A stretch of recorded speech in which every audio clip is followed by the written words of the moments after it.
Welcome to lesson 7.2, where we are going to be getting down to the nuts and bolts of exponential notation, really looking at the powers of 10. Before we get started, here is your joke for the day. Why didn't the quarter roll down the hill with the nickel? The answer, because it had more sense.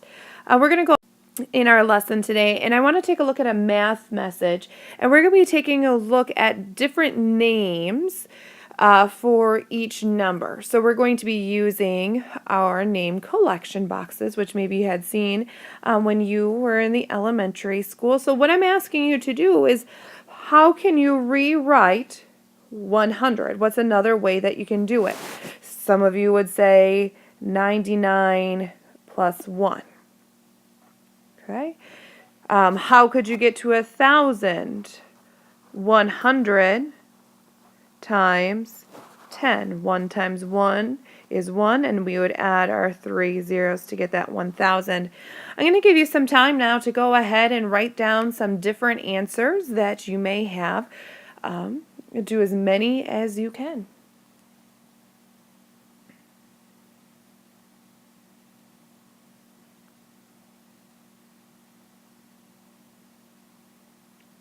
Try to be thinking outside of the box other than just adding and subtracting, thinking about things that you know, like using exponents, parentheses.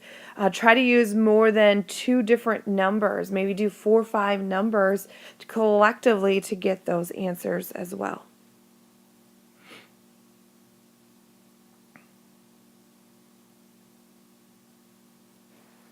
Now that we're going, we're going to go ahead and get started.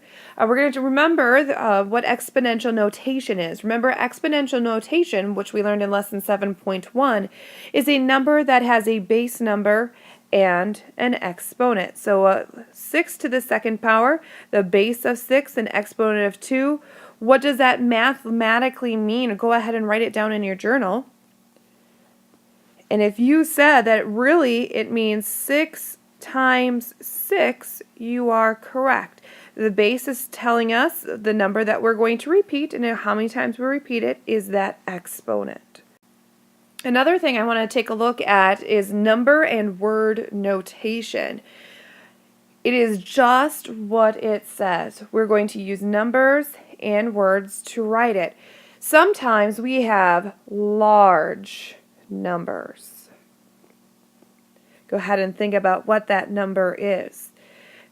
Now, instead of writing out all those zeros, we could use exponents to shorten it up, or we could also use numbers and words.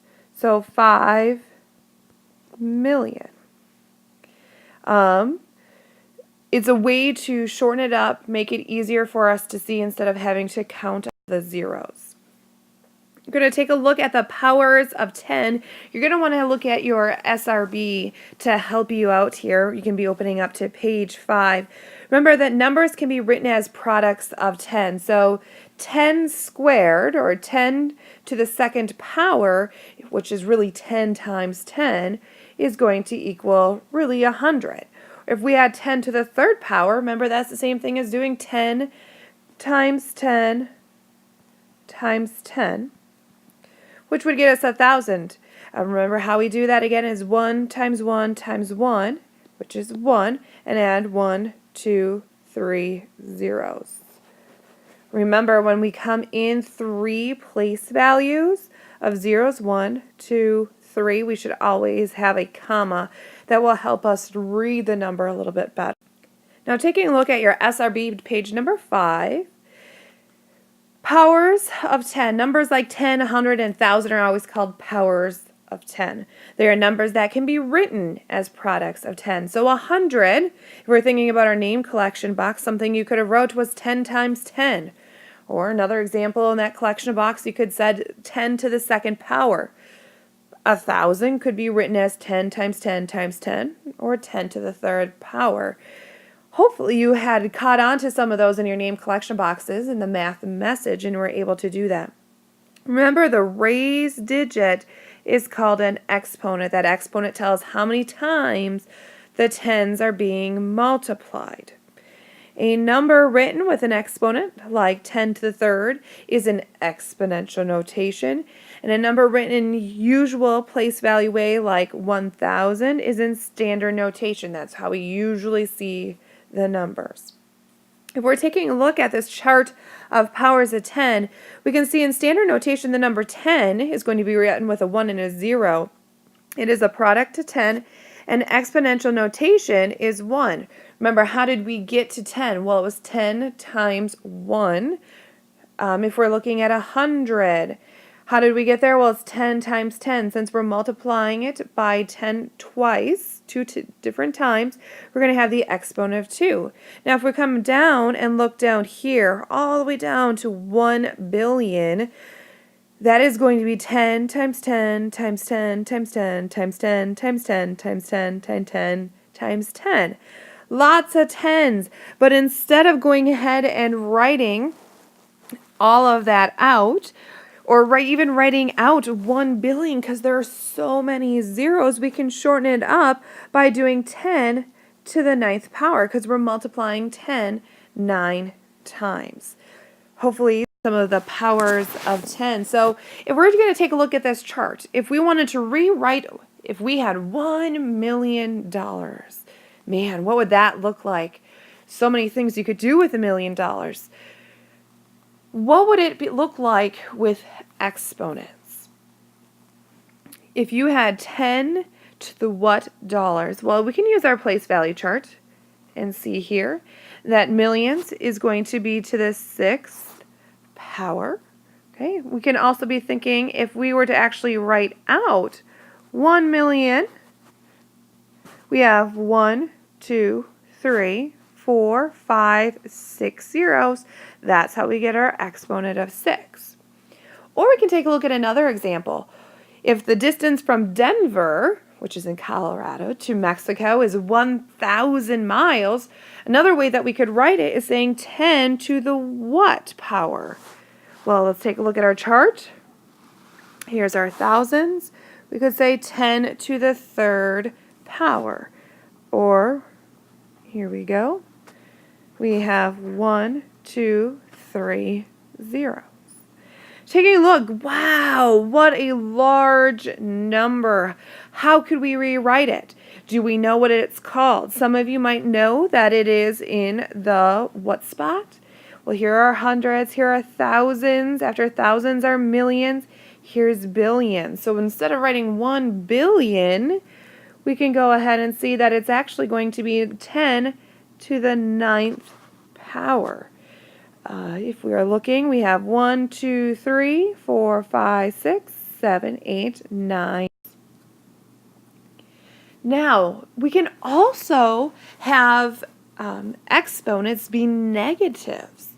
And it will also kind of be kind of similar to the powers of 10, but it can be any number here. If we're looking at 5 to the negative 2nd, automatically, when you see that it's a negative exponent, you're going to put it in a fraction form because it's going to be less than 1. Remember, fractions are decimals, always less than a whole number of 1. So now we have 5, and we got rid of that negative as we brought it down here. 5 to the 2nd power, or 5 squared, which we know is 5 times 5. Now, what is 5 times 5? Well, it's 25. 1 over 25. Now, what is 1/25th in a decimal form? You could either try to do some division work. You might know it automatically. You might need to put it into a calculator. But the answer is going to be 4 hundredths. This is your 10th spot. This is your hundredths. So actually 5 to the negative 2nd power is going to be 4 hundredths. Negative exponents can be used to express negative powers of 10. Well, now you're going to go ahead and get started for your in-class activity, but you're going to be taking a look at page 212. Reading up above, in our place value system, the powers of 10 are grouped into sets of 3. Ones, thousands, millions, and billions and so forth. These groups or periods are helpful for working with large numbers. When we write large numbers in standard notation, which is with regular numbers, we separate these groups with 3 commas. Remember, we had talked about if there was 1,000 series of 3, 1, 2, 3, we've got to use that comma. There are also prefixes. We've talked about prefixes in reading that come before that are important to powers of 10. You know some of these prefixes from homework or the metric system. An example, kilo in kilometer identifies a kilometer or kilometer as 1,000 meters. You can take a look at this chart. Right here are going to be your prefixes, and here's going to be the explanation of them.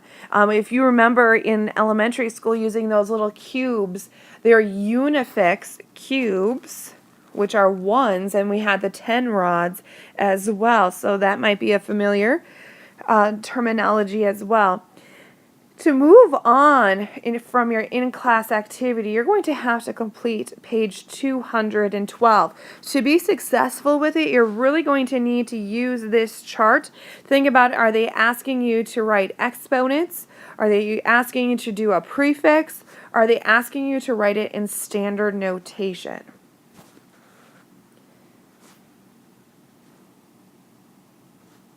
And that is all that I have for today's lesson. I wish you the best of luck. I know you probably are going to do a great job. I look forward to meeting and having small group conversations with you today during class activities.